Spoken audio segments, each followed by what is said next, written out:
Menjelang bulan suci Ramadan, harga sejumlah kebutuhan pokok di Banda Aceh mengalami kenaikan. Namun Wakil Gubernur Aceh Fadullah memastikan stok pangan dalam kondisi aman. Hari ini ia turun langsung ke pasar, rumah potong hewan dan gudang Bulog untuk memantau kondisi di lapangan. Dalam peninjauan ke Pasar Al-Mahirah, Wakil Gubernur berinteraksi dengan pedagang dan masyarakat untuk mengecek harga bahan pokok.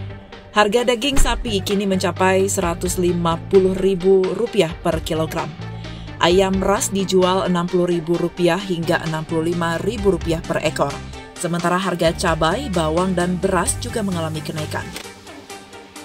Dalam pantauan itu, Wakil Gubernur mengungkapkan beberapa komoditas yang mengalami kenaikan harga menjelang Ramadan. Namun, pemerintah memastikan ketersediaan stok pangan aman dan pemerintah akan terus berupaya menjaga stabilitas harga.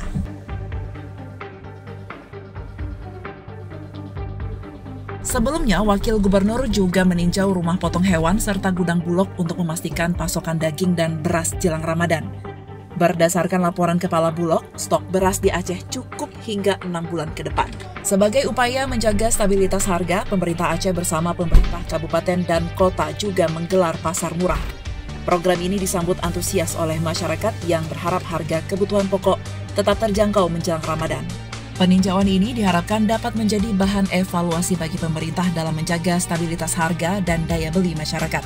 Dalam kesempatan ini, Wakil Gubernur turut didampingi Asisten Perekonomian dan Pembangunan Sekda Aceh, Zulkifli, Kepala Dinas Peternakan Aceh, Zal Sufran, serta sejumlah pejabat terkait lainnya.